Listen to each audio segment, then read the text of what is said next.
and welcome to Beauty in the Biz, where we talk about the business and marketing side of plastic surgery. I'm your host, Catherine Maley, author of Your Aesthetic Practice, What Your Patients Are Saying, as well as consultant to plastic surgeons to get them more patients and more profits. I am absolutely thrilled with this episode because I have Dr. Grant Stevens. Now, he's a board-certified plastic surgeon who is the founder and medical director of Marina Plastic Surgery and The Institute, a medical spa in Marina Del Rey, California. Now, he's also medical director of Orange Twist Brands, offering multi-location, non- and minimally invasive aesthetic treatments, as well as chairman of the USC Marina Aesthetic Surgery Fellowship and the director of the USC Division of Aesthetic Surgery.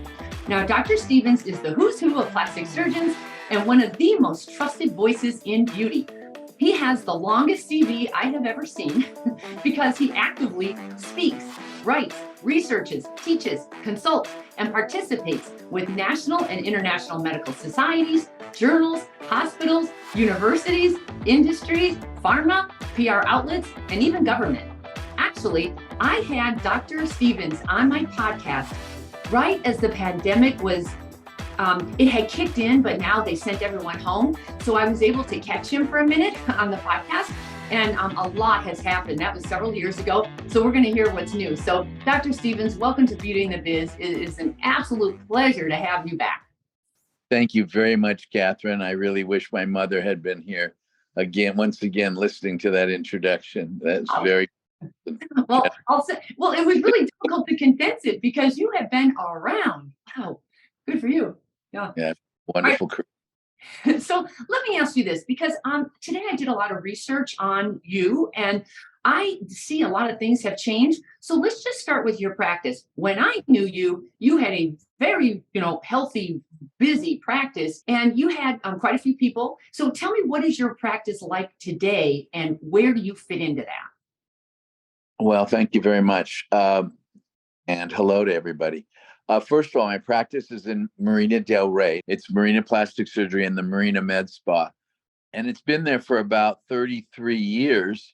And we've enjoyed a wonderful time. And we have a fellowship, an aesthetic surgery fellowship that's gone on for over 20 years, actually, in conjunction with USC and also Jay Calvert and the ROCKS Institute. So it's the Marina ROCKS USC Fellowship, which we're right now in the process of changing to the Los Angeles Aesthetic Surgery Fellowship because we're incorporating more of the LA-based surgeons.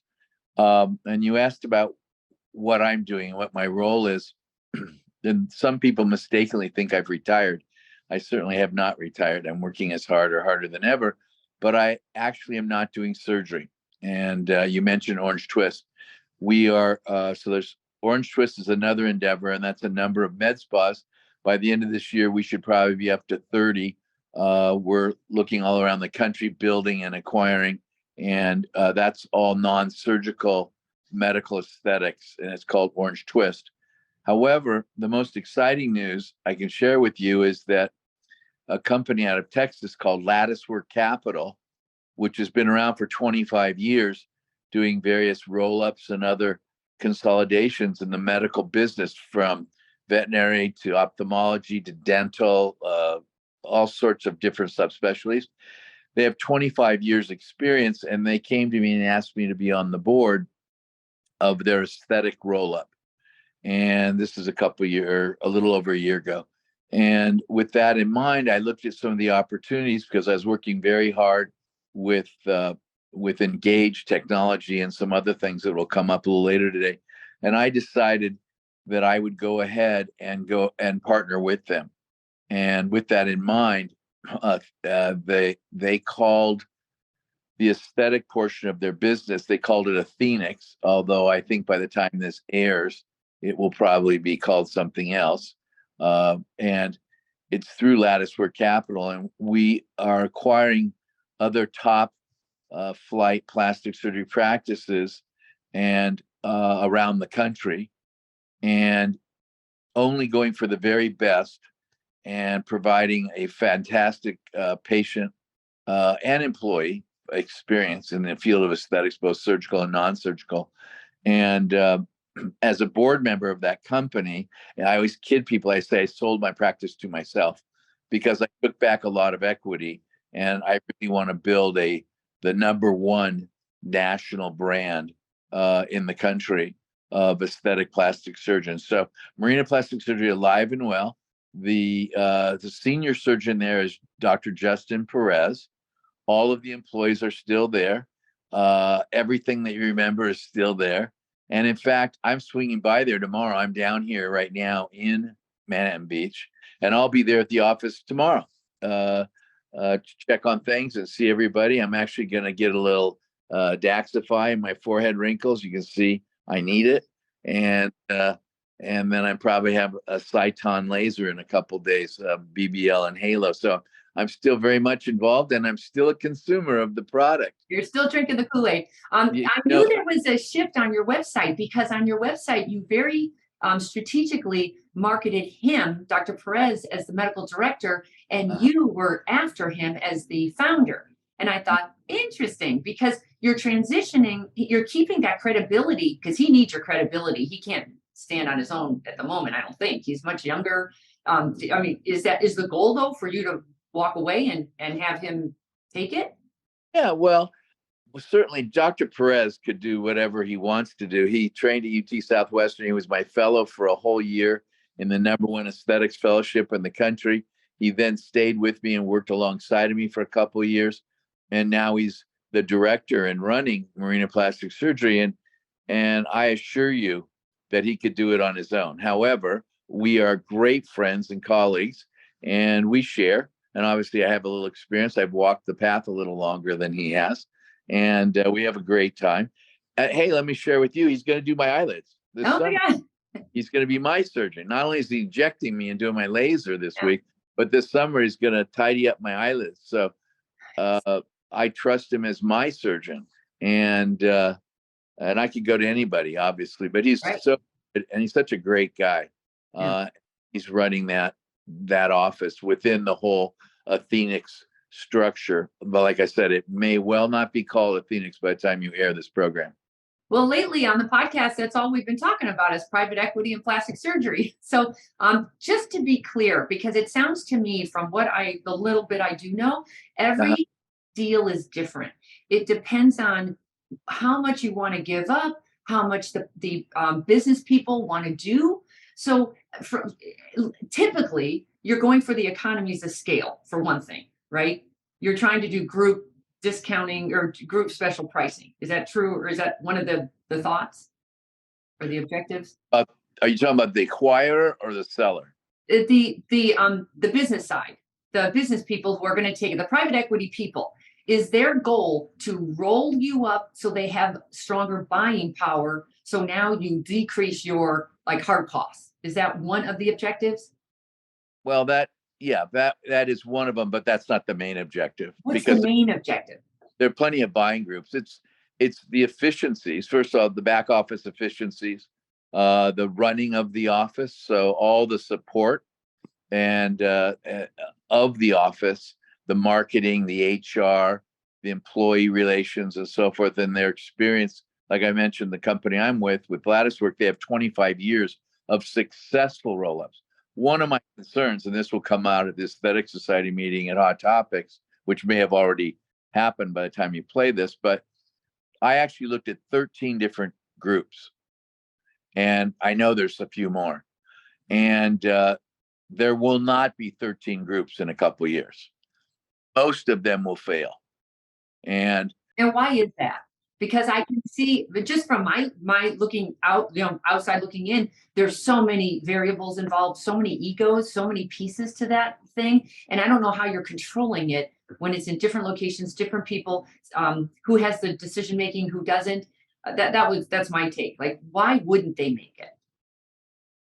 Well, first of all, as I mentioned, this is not a new phenomenon. This has been going on for 25 years with other subspecialties.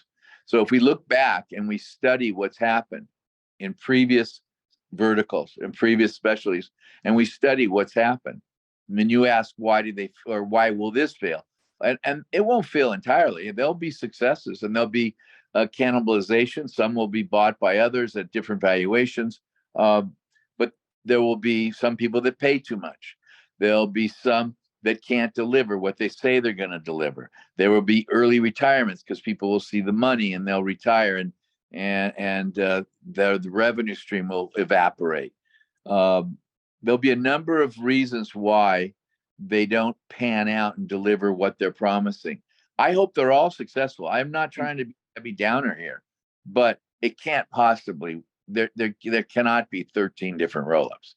And in fact, I'm told there's a couple more coming down the pipe, which doesn't surprise me because private equity wants to get in this because they've made tons of money on other verticals. When I say a vertical, like dentistry or pediatric dentistry or cardiology and so forth, they're veterinary, as I mentioned, renal dialysis centers, and so forth. And I went back and studied the previous models and looked at and interviewed people. I interviewed a couple of pediatric dentists who did a 3-time recapitalization, and their final out was a 14x. They had a wonderful exit, far in excess of the cash they had. And that would be one of the best models I saw. Well, why has nobody ever done plastic surgery until now? My thought is it insurance versus cosmetic? I haven't heard of this until a couple of years ago. Now it seems very popular. Okay, so let me go back. It's funny you say that. I attempted a roll-up in 1998 with 31 practices, and I took it to Wall Street. We went public. It was called the Plastic Surgery Company. It was 1999. Good for you. What happened?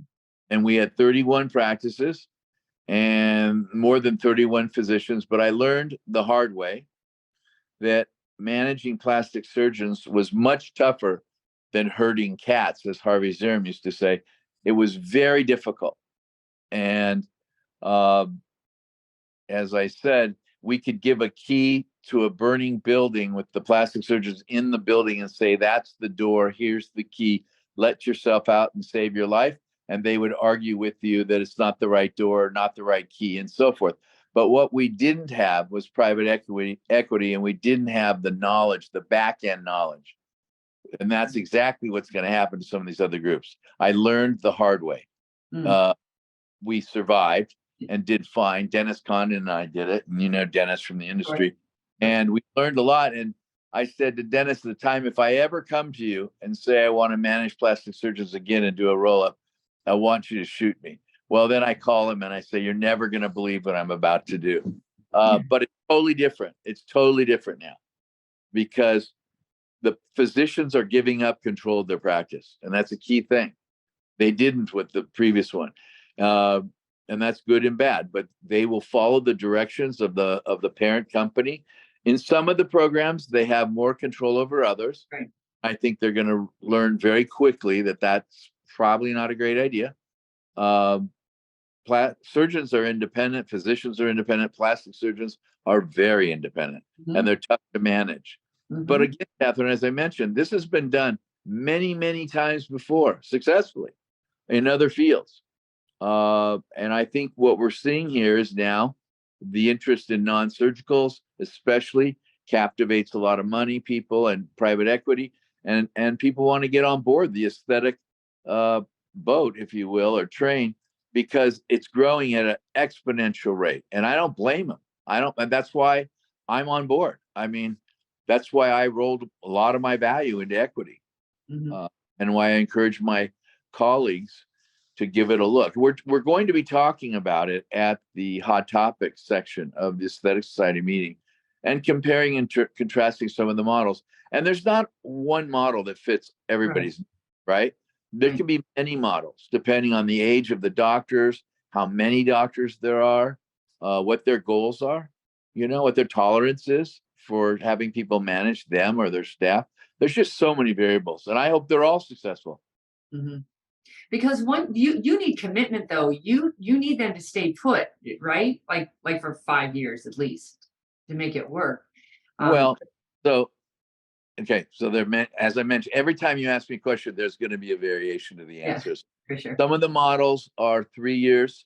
Some of them go out to 5. Some go out to 7 or infinity, actually. But if you leave in less than 3 years, in general, you're going to forfeit something in the way of or more. So there's not one size that fits all. So there's as many models as there are companies. For sure.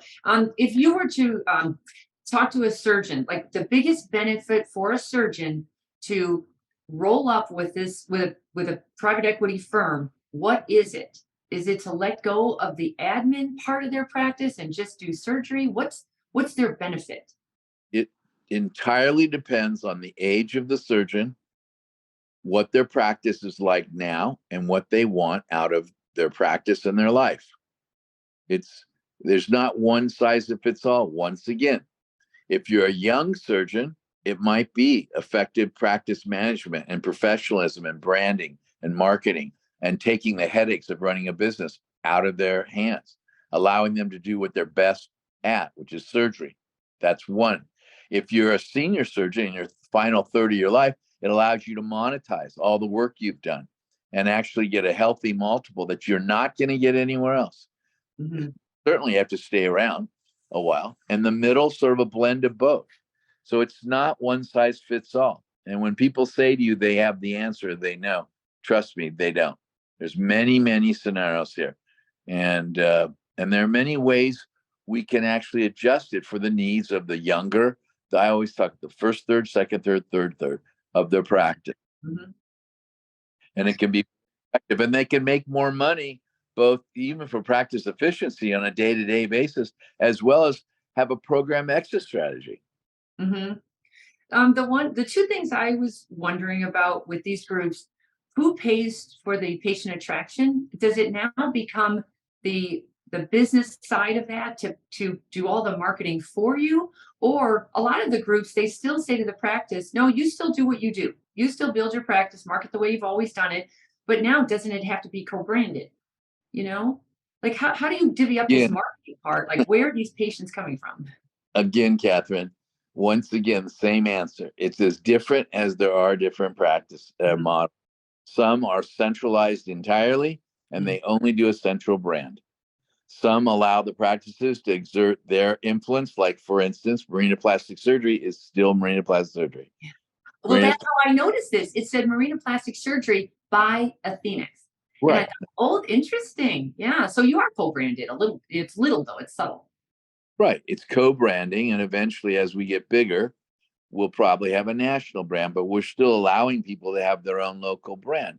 Mm-hmm. And to the extent people want to do their own unique marketing, that's fine. But one of the values of this is we share best practices. Mm-hmm. So if somebody in another locale who's part of it shows us what they're doing, and they're involved in, say, patient financing with PatientFi, or subscription services with Daxify, with Privy, and they're doing great, they will share that, because now you have partners coming together on quarterly meetings and sharing best practices, because nobody can have all the answers.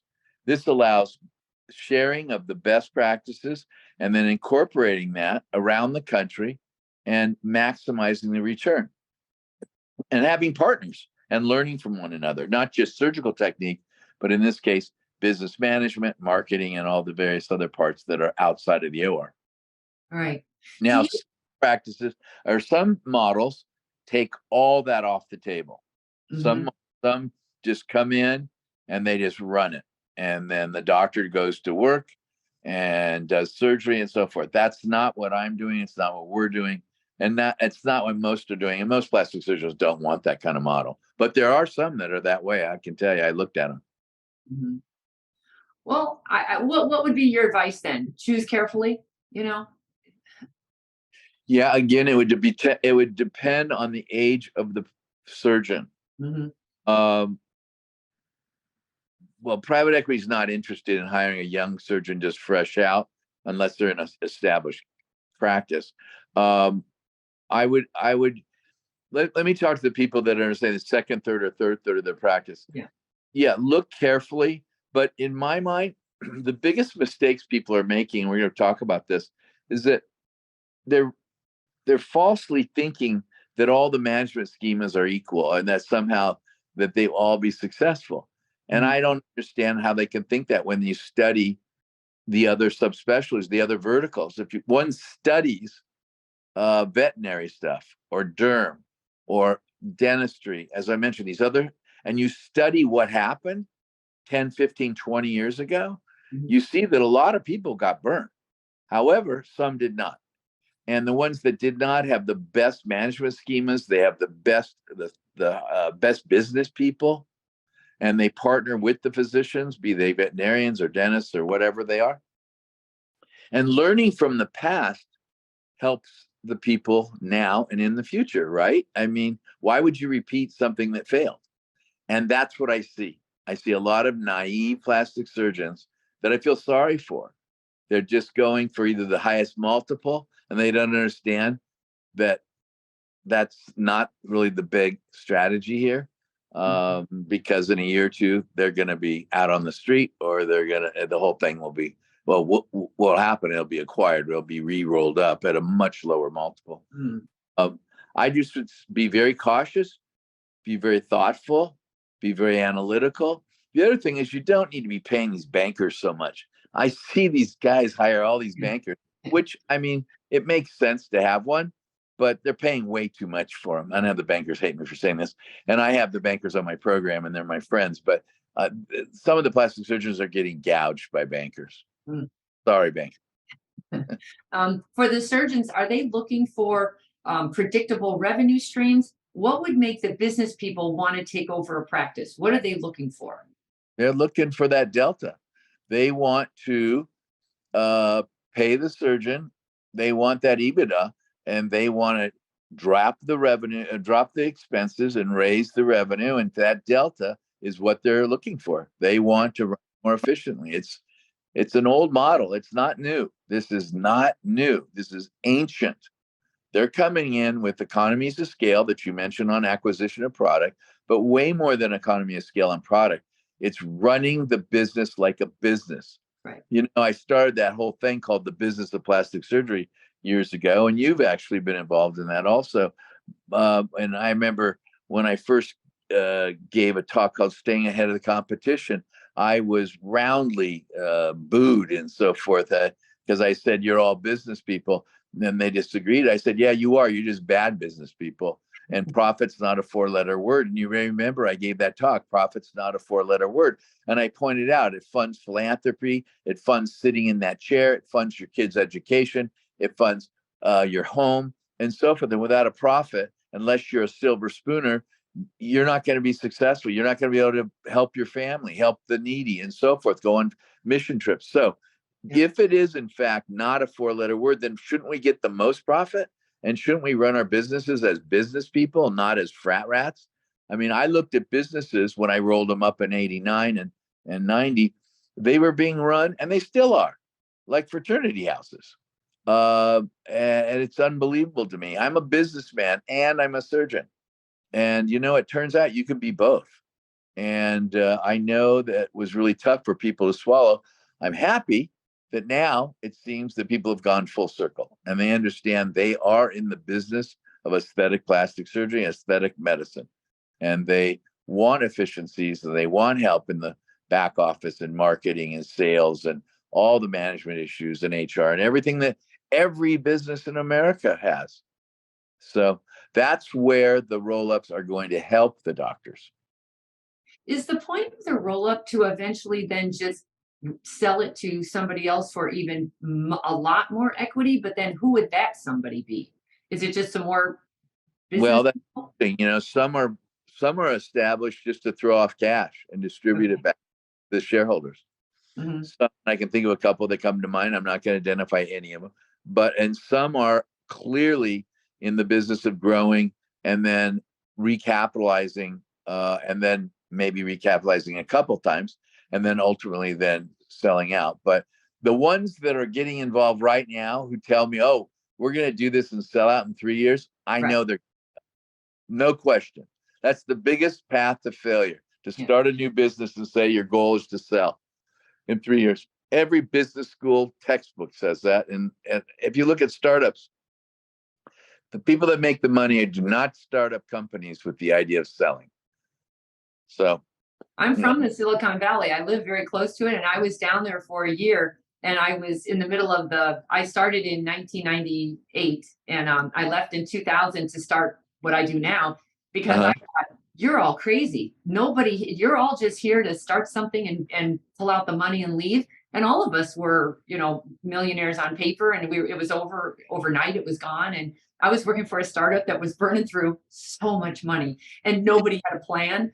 So it was so interesting to watch that, but you really have to know business and where you're going with this. And now I tell the surgeons, you're not only in the world of business, but you're also in the game of marketing. You've got to market yourself, and they're still fighting that as well. Like, why should I have to market myself? And I think I think the surgeons are the most sophisticated of all medical societies because you've been kind of forced to be. But even then, you're kind of behind that until you realize this is a business that includes the marketing. That's why this podcast is business and marketing. That's how you grow this thing, you know? Hmm. So tell me about Orange Twist. How is that different from Athenix? Okay, very different. So Orange Twist was started by Clint Carnell and myself. We're the co-founders, and it's a doctor light approach to med spas. And we started with one, and then we went to five. We then went to 15, and now we're going to have 30 by the end of the year. And what we provide are the non-surgical and minimally invasive type procedures that do not require a physician on site. We have medical directors. And so I am not the medical director of Orange Twist anymore, but we do have medical directors of the individual sites and a general medical director overall. So we have medical supervision. We have Orange Twist University. We train our staff. We emphasize quality and safety, number one. But a lot of patients don't want to go to a doctor's office. They want to drive in, get out of their car, walk into their Starbucks, and go right next door and have their Botox or their Daxify or their RHA or whatever filler, Restylane. I don't want to endorse one over the other. They want to have their aesthetic experience, and it might be a laser treatment, it might be hair removal, and so forth. There's the whole myriad of things, not surgery. So the key thing, it's non-surgical. It's on the first floor. You can park in and walk in. So it's the friction. We've taken the friction out of the experience. You're easy to do business with. And patients come in, but they're not patients, they're clients. And it's sort of like going to your hairdresser. Although I always say to the staff, you're not hairdressers, you are practitioners, and their hair grows back, but sometimes it doesn't. So, but the experience for the consumer is very approachable. It's very simple. And patients love it. We also offer subscription services so that patients are on a subscription. They come in, they get their every 3 months neuromodulator, or in the case of Daxify, every 6 months neuromodulator, maybe every year or 9 months their filler, maybe they get 1 to 2 BBLs a year, and so forth. So now they come in and they have convenient payments. They're taken from the credit card every month. It's seamless. It's no different than Netflix or your iPhone payment or your gym membership or your car payment, and so forth. And patients love it. They absolutely love it. They send their friends, and we're growing by leaps and bounds. So who owns this thing? Are you taking over med spas that weren't doing well, or they just didn't want to run it anymore, and they're all on the first floor? Like, how do you know they're on the first floor? Or they're all over the country, right? You're talking about the purchasing one. We build most of them. I mean, you're starting from scratch. You're just built, because I know another surgeon in Texas that he's a facial plastic, but he owns a med spa, and then he brought you on board. I'm just trying to figure out, like, how is that working? Are you going after the plastic surgeon or the facial plastic surgeon who has a med spa, or a med spa that's struggling, or a brand new building, like you just said? Like, how's that business model? So, as I mentioned, we build most of them de novo. We acquire some that fit our model. You're referring to Steve Camp, and he's not a facial plastic surgeon. He's a plastic surgeon. He's not facial. Oh, okay. He did an aesthetic fellowship with Dan Mills. He's a Yes. very friend. Dan and Sarah are fantastic people and have a great practice. And they came to us, and we built that de novo with them. Gotcha. They were our they were our partners, and they're running a great business. And there were a few we acquired here in the LA area, but they had to fit our model. You're not getting in an elevator. You're not hopefully paying for parking. certainly there's not a lot of friction. We want to make it simple, just like Starbucks. We want to make it, you don't pay for parking when you go to Starbucks. And I'm not sure you've ever been in a Starbucks on a second floor unless it's in another business. My point is we put them conveniently next to gyms and other areas where people have high traffic, beauty salons, Starbucks. I've mentioned that a few times. That's actually one of our areas we look for, and other high traffic areas where people can just go from one experience into another. Mm-hmm. People want to have the beauty experience. So no, we're not looking for failed established practices at all. That's not at all the model. Mm-hmm. So are you the owner? Is there a board of directors? Is it also private equity? We just had an infusion of $40 million last Monday. Of course, there's a board of directors. There are many investors and owners. It's a thriving business, Catherine. Yeah. It's a thriving multi-million-dollar business that has valuation, a high valuation. I mentioned we just had someone put another $40 million into it. So, there are a number of owners, if you will, because they're all investors. Right. Okay. You're busy. You've got Athenix, you've got Orange Twist. Now, are you still doing your podcast? Well, I am. I'm not doing much with Orange Twist. I'm certainly supporting them, and I'm helping with some of the medical stuff. And I was just on the phone with CEO today and the chairman of the board yesterday. So, but I'm not actively working with Orange Twist because I'm so busy with various other things, including my podcast. But more importantly, I'm the chairman of the board of Engage Technologies. And today is big news because today we have a press release that Engage Technologies and Apex merged. The official merger was announced today. So Terry Ross and Isaac Musley, they have APX, which is a practice management tool, which includes a dashboard and a number of KPIs and a lot of management skills and training on the part of Terry. We merged with Engage Technologies. What do they do? And I mentioned I'm the chairman of the board. I'm also the chief medical information officer and so forth. So that's keeping me very busy. The Technology of Beauty is the podcast, and I'd love to plug it. You can watch a new episode every Tuesday. We have over 100 episodes. Last week, we had Carrie and Jason from Allergan. Today, we had Dustin Suits from Revance. We've had pretty much every single CEO and chairman of the aesthetic space. I mentioned we've had 100. I could run through it with you. It's a really fun podcast. I get to interview the movers and shakers of the beauty business and learn a lot from every one of them. We film it in a studio we have here in Manhattan Beach. It plays every Tuesday. It's on YouTube and all the other podcast feeds. It has video as well as audio. We have 3 cameras. We have a whole film crew, editing, editorial staff, and it has been incredibly successful. And what audience are you attracting? Well, it's really fascinating you asked that because we have a mixed audience. Because we have so many industry people, it's fascinating to me what's happened. It's morphed. So we have a lot of industry viewers. Mm-hmm. We have clinicians, especially entrepreneurial clinicians for sure. We also have people that are looking for jobs in the beauty business, which I never expected. And some of the companies are using the content to push it to their sales staff as well as to potential applicants. So someone was going to interview with Dennis the other day, and Dennis Condon, and this person watched Dennis's show. I didn't even know the person. And they called and thanked me because they had some insight into what he was all about. And that has now happened a number of times. And it was something that Max and I, Max is my producer and director, and he has Influx Marketing along with Adam.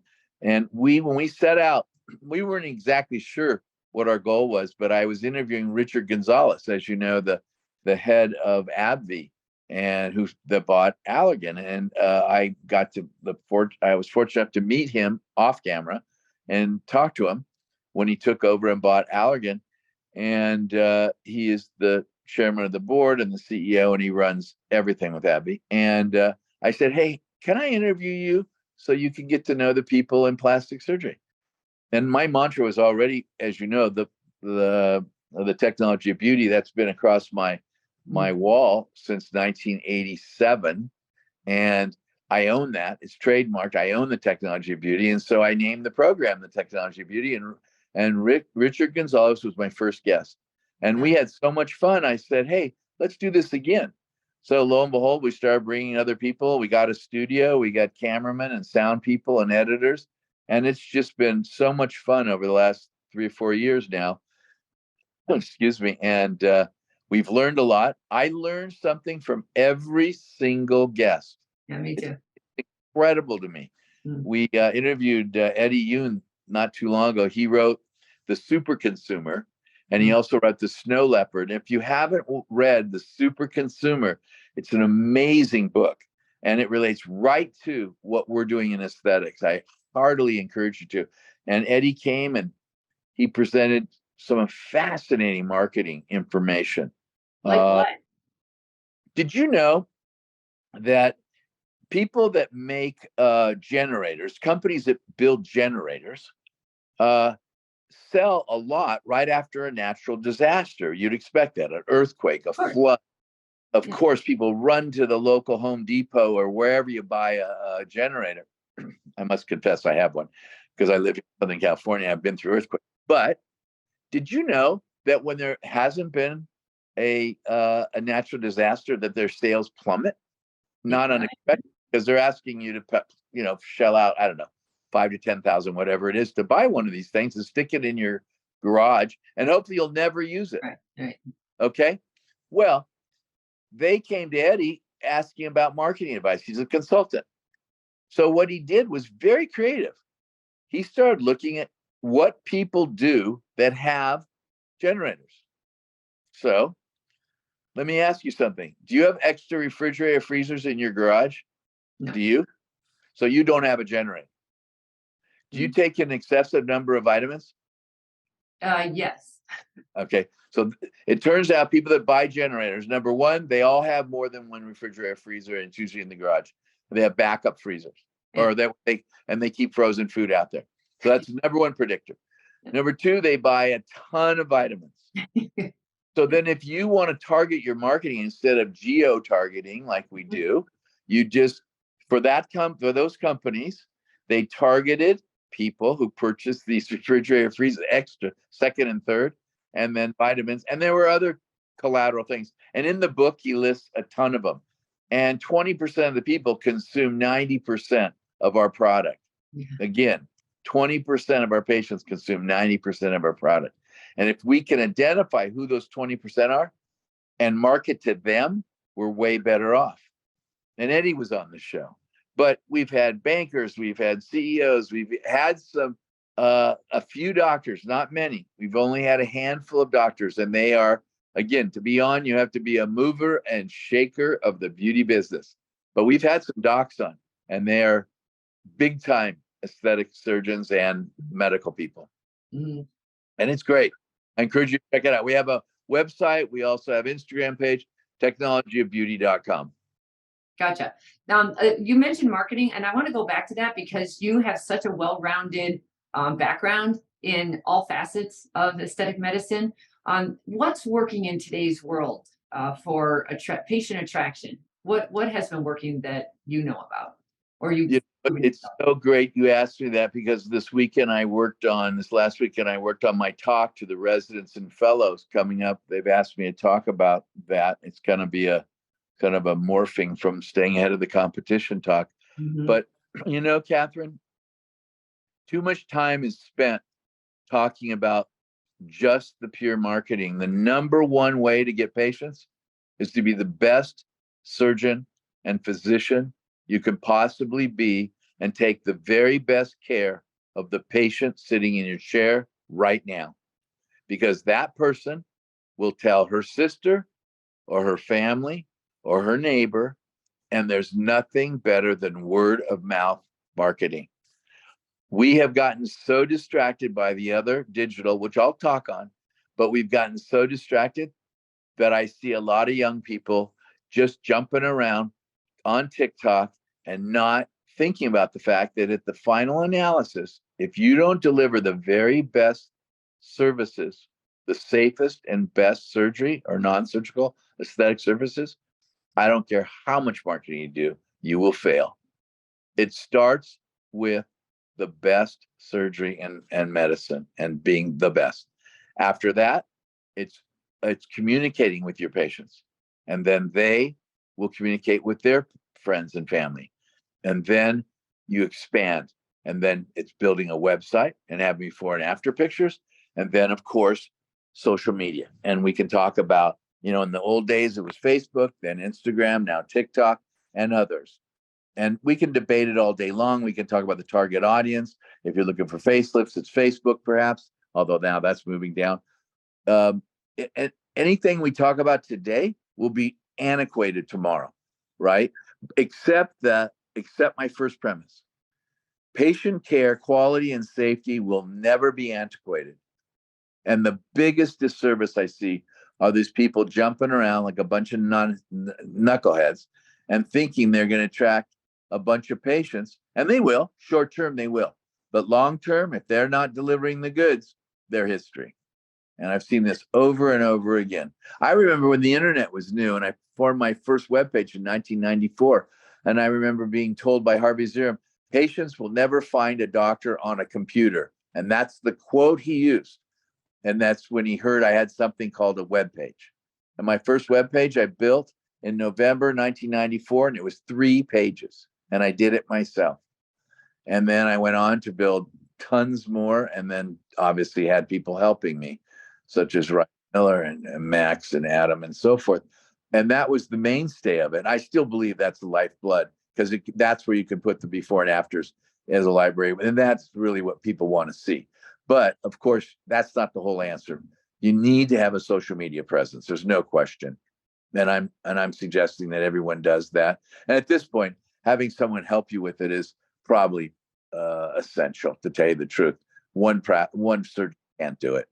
Yeah, I agree. I think you've got to have that person walking around with the iPad and videotaping you the day in the life of a surgeon if they want you involved in that, because you guys are so busy to add this social media to it. And some of the surgeons who come on my podcast, they'll spend 2 to 4 hours a day on social media, and they're getting a lot from it. But on the other hand, their staff is worn out trying to deal with all these. They're not leads, they're inquiries, or whatever you want to call them.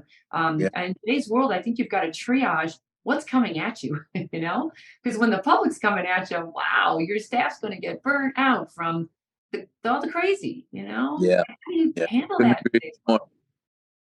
And it's a moving target, and it will continue to accelerate. The movements will not stop. And we can't even imagine what's going to be out there next with AI and all kinds of things that we're going to be seeing. Yeah, AI is really interesting. I tried it myself, and it wrote some pretty darn good blog posts. I was really surprised. Isn't that incredible? Yeah. I had one of them do one of my slide decks just to see how close it was to the one I built. Yeah. And you know what? I got some great ideas from it. Mm-hmm. And I put it in my slide deck. Yeah. But then I think now Google's not going to appreciate my writing anymore, because I live off of content. I write a content a lot. And now they're not going to value it like they used to, because they're going to think everyone did the AI. And I think, where are we going with all of this? This is crazy, but interesting. Yeah. Our T2 is going to be writing all of our content. Yeah. All right. So I wanted to talk about competing, because you are so good at differentiating, and that's how you compete. You just differentiate yourself from everybody else. Would you please explain the Marina Manland? Oh, Marina Manland, where a man can feel good about looking great. Da, da, da. So, historically, men have occupied about 10 to 15% of plastic surgeons, busy plastic surgeons practice for aesthetics. And it varies. I know it can be less than 10. I know it can be over 15, but that's sort of the sweet spot. You can look at what the Aesthetic Society might say, and I'm not sure the exact number they'll give you year to year, but that's kind of the range. But I was convinced that that number could expand, but it was going to take a new way of thinking about aesthetics and the male. And the male's a unique creature.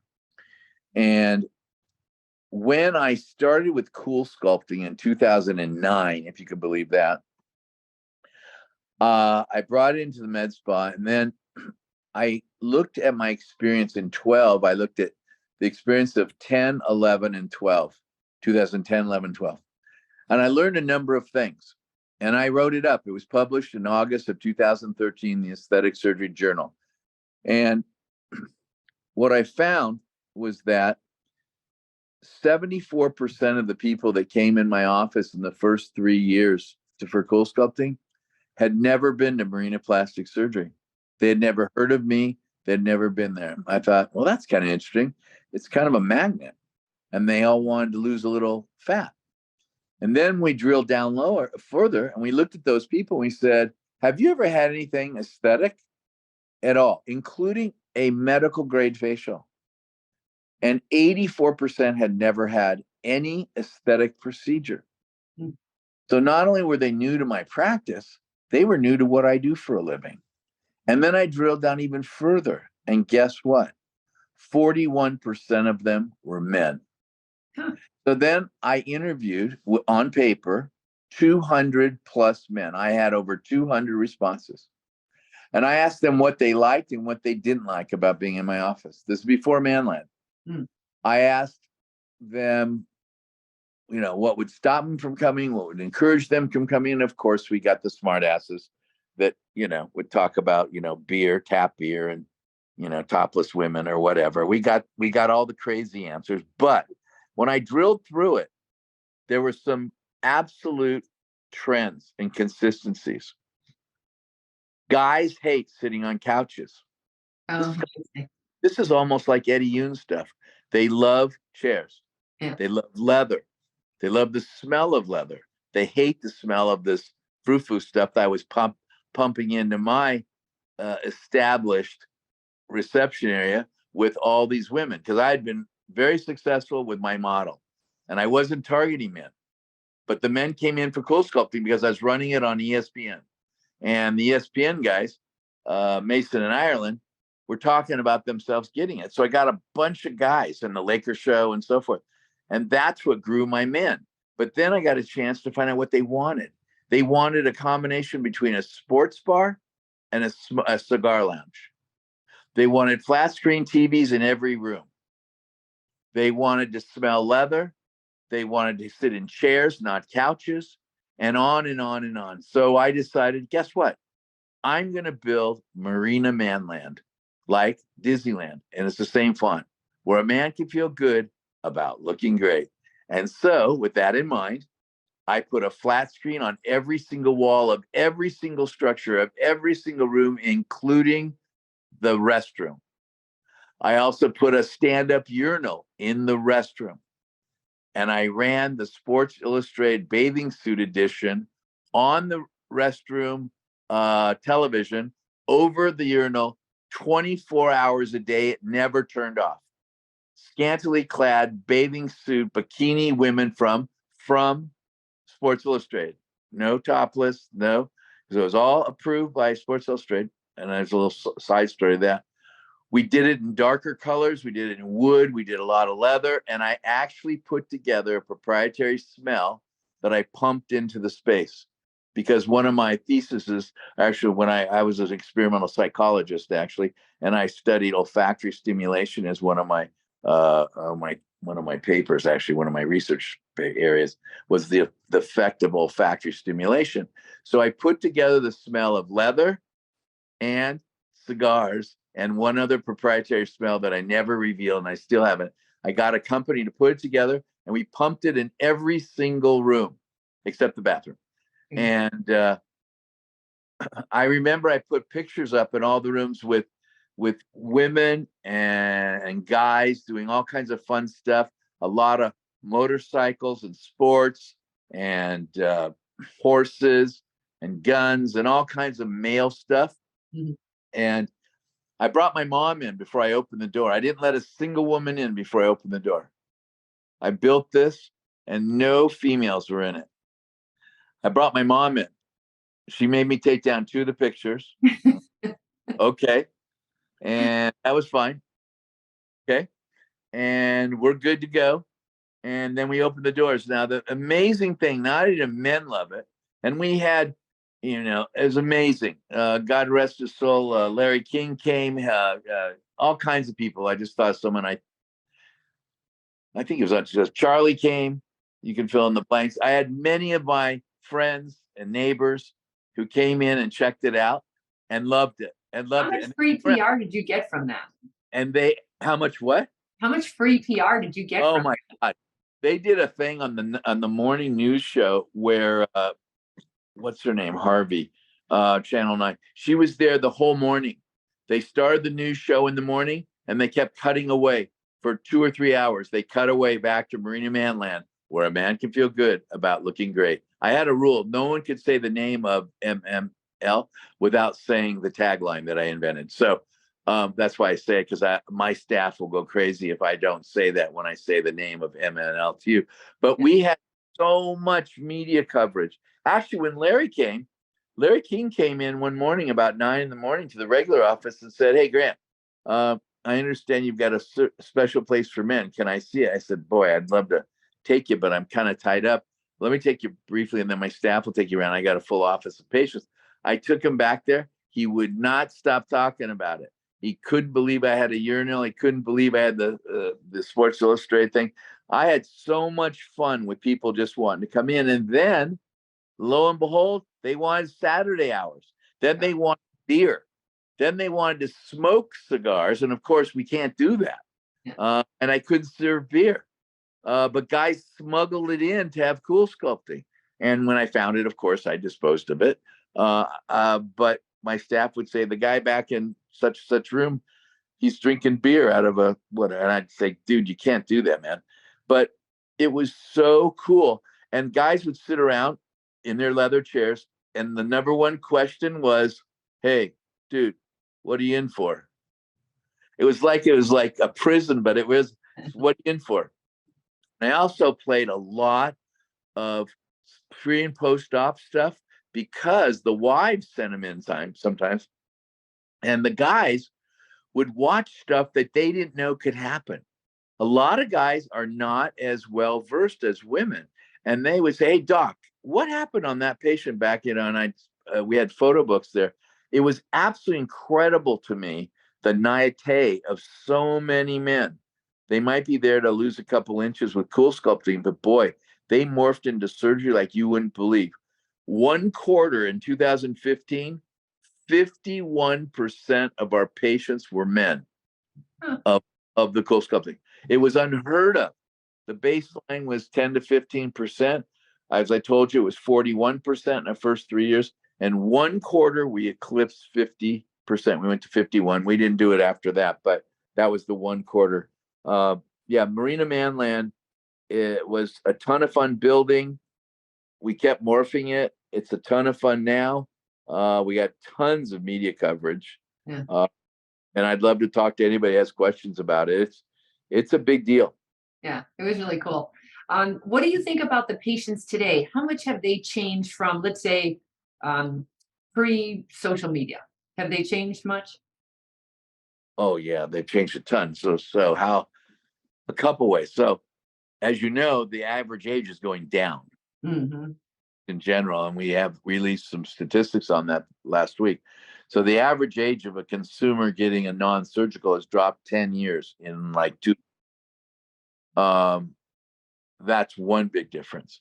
If you look at a picture of a person from 10, 15, no, 20 years ago, a 50-year-old person compared to now, or even better yet, a 70-year-old person today versus a 70-year-old person 30 years ago, it's remarkable how different they look. And a lot of that is aesthetics, but not all. I mean, skincare, it's health, overall health and wellness. So we have people coming in saying, I did years ago, say, "Well, I'm 65. This is my last. I'm going to have a facelift, but I'll never be here again." I remember hearing it over and over. I saw an 83-year-old woman on March 22nd, 2020. No, March 21st, 2022. Mhm. And I know that because I walked in and I announced I'd just done my last surgery. Yeah. And she turned to me and she said, "No, that's not true. You're going to do my surgery tomorrow." I said, "No, I'm done. I just did my friend's daughter. You'll have to talk to Justin Perez about it." She said, "No, you're going to do my surgery tomorrow." I said, "Ma'am, I'm sorry. I'm sorry, kids." And I said to Maria, who exactly is this? So she said, you don't remember, but over 20 years ago, you did my first surgery. It was my breast augmentation. Mm. And then about 10 years later, when I was 70, I told you this is my last time, and you did my tummy tuck, and you didn't touch my breast. Oh, and my facelift. You did my tummy tuck and facelift, and I told you with certainty that I would never be here again. And now I'm 83, and I'm here, and my face looks great. My tummy's still flat, and she picked up her blouse, she pulled up her bra, and her breast fell down, and she said, "These puppies, this is her. These puppies need to be lifted and smaller." 83.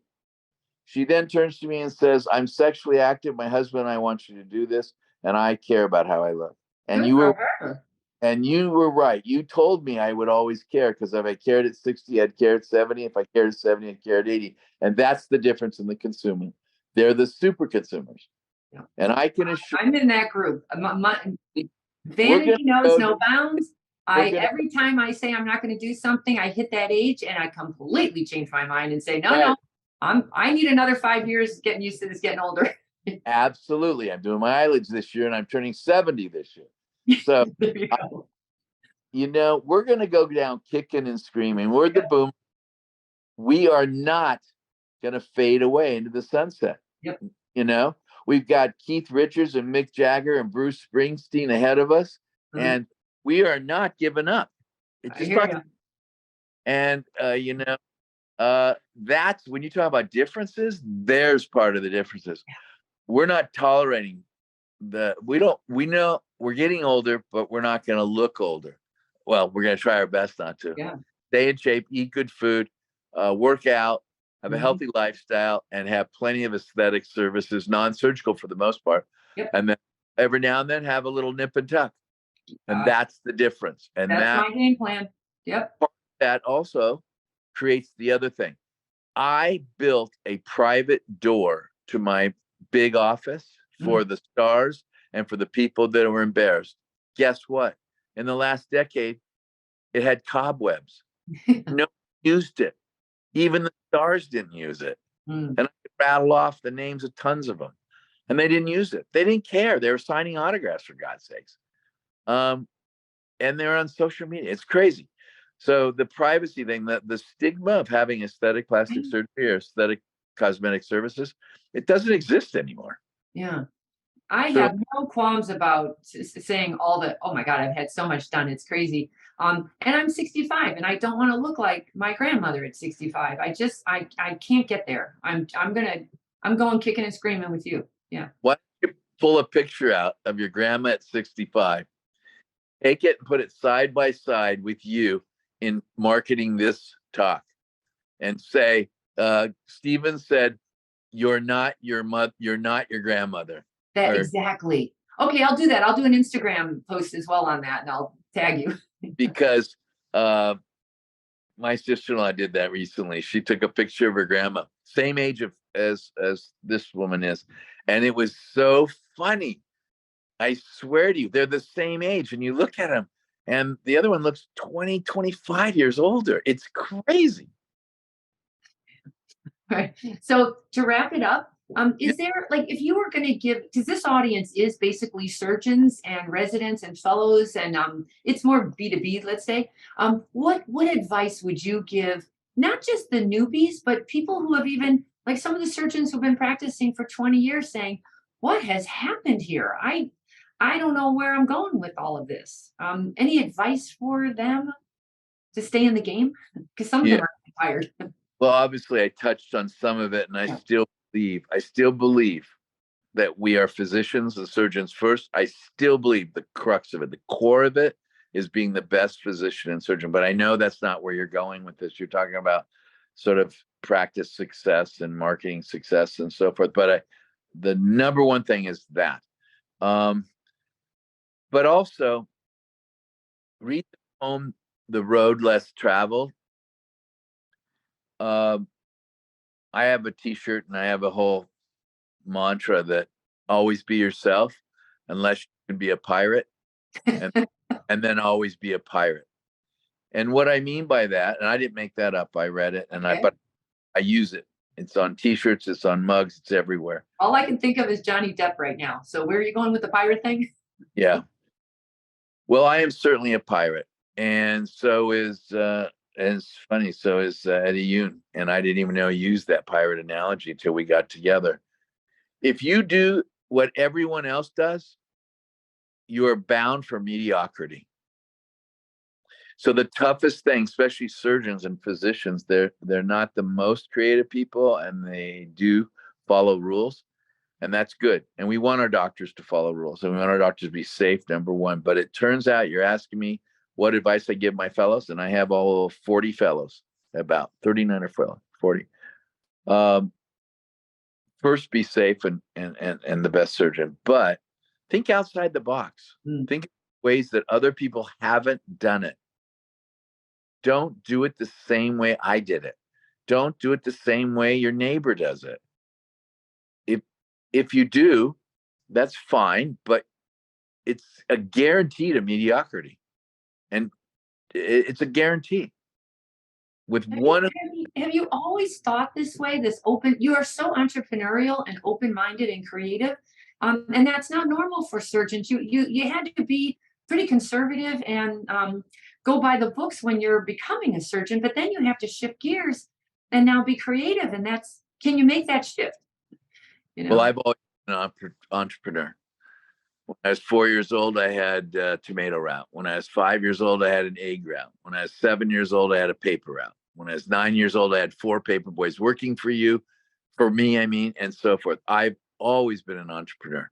I just happen to love science and people, and I went to med school.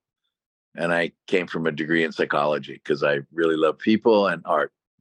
And I recognize, because I interview all the fellows, residents, and I recognize I'm a unicorn. So I call myself a pyricorn. But I'm telling you right now, these are the best and brightest people that I see. These plastic surgeons and plastic surgery residents are so much brighter than I ever was and am. And they need to think outside the box and not be afraid of it, not be frightened by it. Again, start with best patient care and then think of ways in which they can put themselves on the map. The other thing is the golden rule. Your mother taught you before you went to kindergarten. If you're fortunate enough to have a mother, some of us weren't. I did have a wonderful mother, but do unto others as you would have them do unto you, right? So if you live by that credo and you're a great surgeon, everything follows thereafter. And you'll be criticized for sure. I remember I was criticized for my seminars and for all kinds of crazy things I could go into forever. But you asked for advice. My advice is think outside the box, do creative things. Hey, and if it is TikTok, God bless you. Let it be TikTok. That's just not my gig. And Right. I'll respect the fact that that's what you chose to do. And you'll get a bunch of patients, but then you better take great care of them because number one, they're going to go home and tell their sister. And if you screw up, they're going to tell their sister. And bad news goes way faster than good news. The other thing is, I'm not sure how much these guys and gals are taking business school, but, it takes a lot more effort to get a new patient than to keep a patient in the practice or the dry cleaners. It's oftentimes said it's 7 times more expensive, sometimes 8, I've heard 10, but it's a big multiple. Yeah. So keep the patient in your practice, for God's sakes. Don't keep patients for life. Don't just be a breast dog guy and just rotate and go around, round. Keep them in there. Keep them in non-surgicals. Even if you specialize, say, in breasts or whatever, bring them in for non-surgicals. Get someone else to do body or face. But keep them in your practice. It's far cheaper than acquiring new people. That is a key part of being successful in business. I'm so glad you said that. That has been my main message for the last 23 years working with plastic surgeons. Patients Uh-huh. for life. It's cheaper, easier, they convert better, they give you that patient flywheel. If you get it right, there's no more, you're not advertising 10 times what you need to because you've got the patients doing it for you. I'm just glad you said that. Thank you. And so Yeah. for the last question, tell us something we don't know about you. I love my doodles. I have three double doodles. I have Tuxedo, I have Blaze, and now I have little Gucci. Oh, Tuxedo is a double doodle, which is a cross between a golden doodle and a labradoodle from American Hunting Doodles in Portland. One of his little nephews is Blaze, and he has Tuxedo is named Tuxedo because he has a white spot here in his chest, and he looked like a tuxedo when I first got him. And Simeon Wall gave him to me. Dr. Simeon no. Wall gave them to me as a gift. Can you believe that? Did you I want another dog? I had so many dogs up at the ranch. I never even dreamt of having another dog. He said on a Sunday, go down to Alaska Air Freight. I'm sending you a puppy as a thank you. And I said, Simeon, I live at the beach. I don't need another dog. I have dogs. I've got 31 Labradors up at the ranch. I don't need a dog. He said, just go get it. It's Jelly's brother.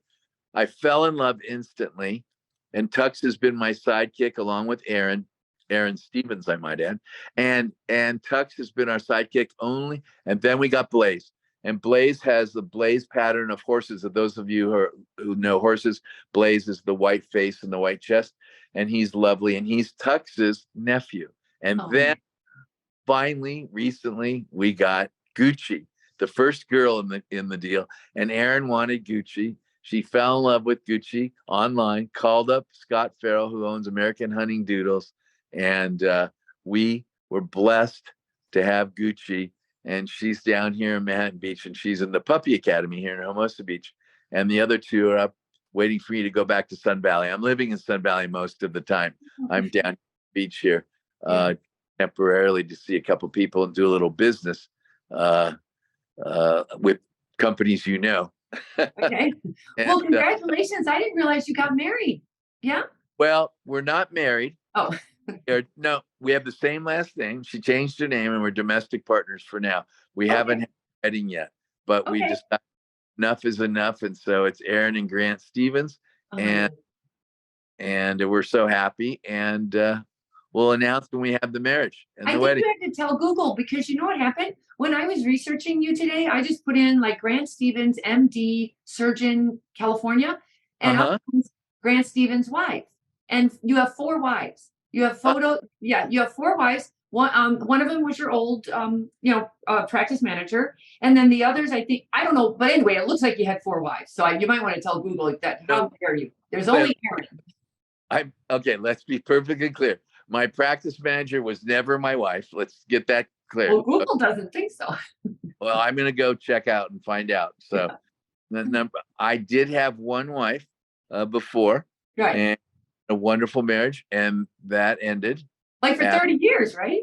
34 years months. That's a good run. Good for you. Yeah, wonderful. And then I'm in the second phase, and then I was working with and getting to know Aaron, and we've been together for many years now, and so forth. And we are domestic partners, and we will be getting married, and we couldn't be happier. Ah, And well, I've congratulations. You had have, yeah, go ahead. seen that about Google, but I'll go on as soon as we're done right now because I've never had I've only had one wife. I don't have four wives. I know. I was offended for you. I said this is misinformation. But anyway, I'm so pleased to see how you have transitioned, because that's what a lot of the surgeons I hang around with. They're trying to figure out, what do I do now? Like, what do I do with this practice that I'm kind of ready to wind down? And look at all the options that. I mean, I hope everyone's clear that they have so many options. They can work with industry, they can work with business, they can work with vendors. They can do real estate. There's a lot of things you can do. You don't just have to be a surgeon anymore. So think outside the box, right? And you asked about advice. Number one, I would check out Engage Technologies. It What will is help. that? Well, hold on. And number two, I would use Patient Fi for all your patient financing. And number three, I would use subscription aesthetic services, the best of which is Privi, Privi. That is, without a doubt, the very best. You get paid the very next day after you do the services. You don't chase down the patients. You will double your volume and double your patient revenue. I can show you from the HintMD experience. I'll be talking about this at the Aesthetic Society and at Octane in Nashville and other meetings coming up. It will change everything in your practice. Okay, that's enough of that. You're the only one who's been allowed to promote stuff. So we're a clean podcast here. That's fine. You asked me what I do, and I help them. They're going to hear me talking about it anyways. For sure. You can cut it out if you want. No, it's fine.